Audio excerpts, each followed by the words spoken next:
Moi, c'est Corentin. Pour moi, les journalistes ne sont pas vraiment indépendants. Ce ne sont pas eux qui décident.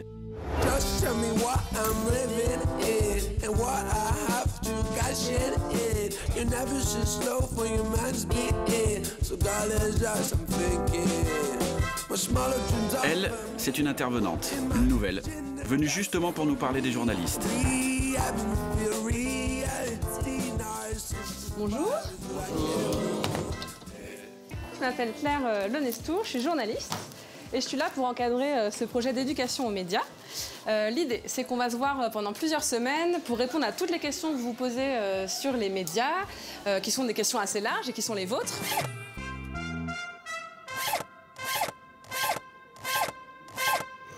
À la pause, j'ai réfléchi. C'était quoi au fait les questions que je me posais sur les médias? J'ai regardé mon téléphone, j'ai regardé le journal de France 3, et là je me suis dit, mais comment on peut encore faire un truc à l'ancienne comme ça?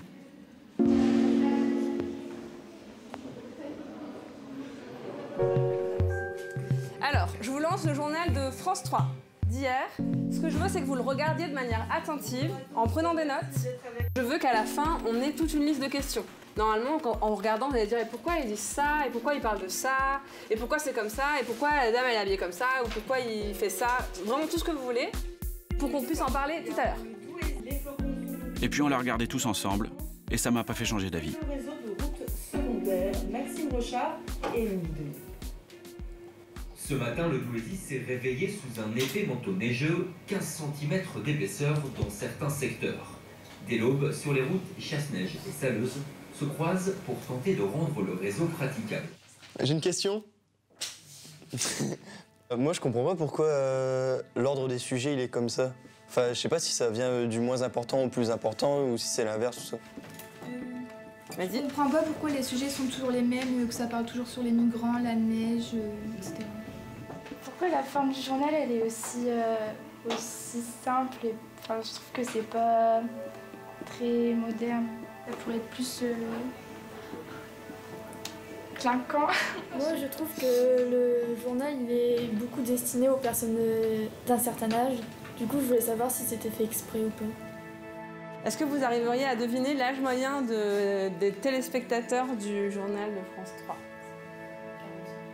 66. Toi, tu dis combien ? 45-50. C'est 64 la moyenne. Wow, 64. Bon, bravo, Jade.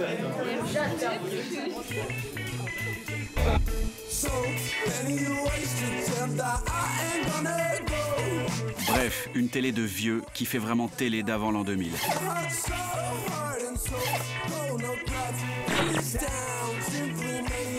Pour essayer de comprendre pourquoi, on s'est rendu à Lille, à la station régionale de France 3. Bonjour, bienvenue dans votre édition régionale. On arrive en plein journal et nos questions ne sont pas toujours politiquement correctes. Nous on trouve que vous avez un style vestimentaire assez classique.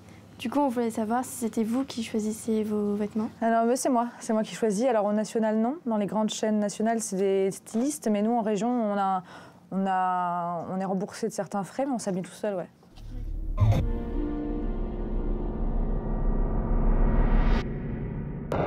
C'est de faire classique parce que tout passe pas à la télé. Après on peut mettre des couleurs, hein, mais il faut éviter les choses un peu. Par exemple une veste comme tu as, ça peut pas passer à l'écran, donc il faut quand même être propre et que ça. Parce que ce qui compte c'est pas comment on est habillé quand même, c'est ce qu'on dit, donc il faut que ça soit joli, mais il faut pas que ça prenne toute la place en fait. Voilà. On voulait savoir aussi si c'était vous qui écrivez vos fiches lorsque vous lisez. C'est moi qui écris toutes les fiches.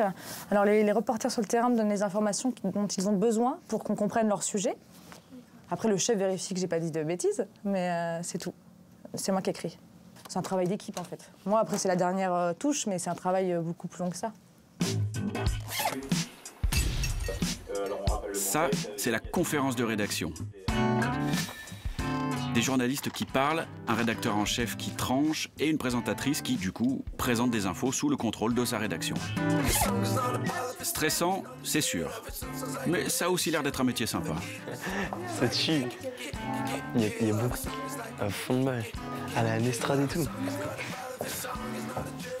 Oh, regarde là l'écran. C'est nous. Non, ça tue. Elle se voit pendant qu'elle parle. Ça tue.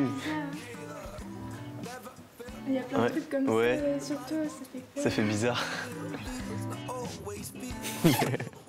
Attends. Bah, en classe, quand je disais que c'était un peu clinquant, donc ça manquait de... De clinquance? Oui. Genre par rapport au décor, bah, là je trouve que non. Enfin, Tu pouvais pas avoir la même vision des choses aussi. C'est vrai, de l'intérieur, on a une autre idée du travail des journalistes. France 3, c'est 24 stations régionales en France, le même décor d'une région à l'autre, 240 reportages par jour, 70 éditions différentes, 1200 journalistes salariés. Une grosse machine qui nous donne l'impression de raconter la même chose. Mais en même temps, c'est ce que les gens attendent, il paraît. La neige, les migrants, les gilets jaunes, pourquoi vous parlez toujours des mêmes choses? Ça commence bien.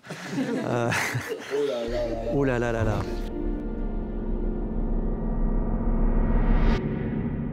Alors, on ne parle pas toujours de la même chose, on parle des sujets qui intéressent la région. Donc là, sur les 3 thèmes que vous venez d'aborder, la neige, pour commencer par ça, ça influe forcément sur le quotidien des gens. Et nous, à France 3, on est vraiment le reflet du quotidien des téléspectateurs du Nord-Pas-de-Calais. Donc c'est pour ça, effectivement, la neige, on en parle peut-être beaucoup selon certains, mais en tout cas, on s'aperçoit que c'est très suivi. Les journaux sont très suivis quand il y a ce genre de phénomènes météorologiques dans la région.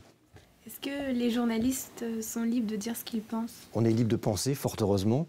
Et ce qui est le propre d'une démocratie, c'est qu'on est libre de dire ce que l'on veut, si tant est que l'information est vérifiée. Notre règle, c'est on sort une information quand elle est vérifiée, pas une fois, mais 2 fois, voire 3 fois.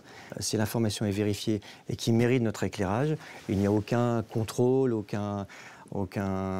personne ne regarde derrière nous. Voilà, si on a fait notre boulot, on sort l'information. Donc il n'y a pas de censure, voilà. Pas de censure? Pas si sûr. Je me souviens d'un truc avec les gilets jaunes. Là, il y avait une pancarte, Macron dégage. Et là, sur France 3, même photo, mais juste Macron. Le dégage avait tout simplement dégagé.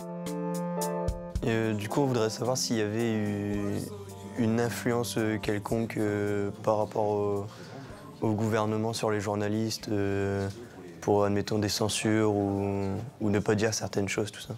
Dans les années 70, effectivement, quand la 3e chaîne a été créée, le pouvoir voulait un outil d'information et on était même qualifié à l'époque, la 3, de télépréfet.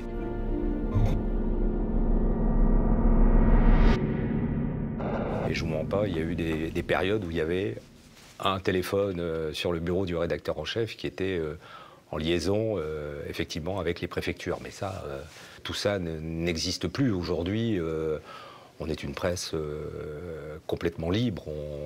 On décide nous-mêmes des informations qu'on veut traiter à l'intérieur de nos journaux. Rien ne nous est imposé. Bon, ok. France 3, même si ça reste une télé à l'ancienne, c'est quand même fait par des journalistes sérieux. Leur truc, c'est tout simple, mais ça change tout. Ils vérifient l'information. Un détail qui fait vraiment la différence.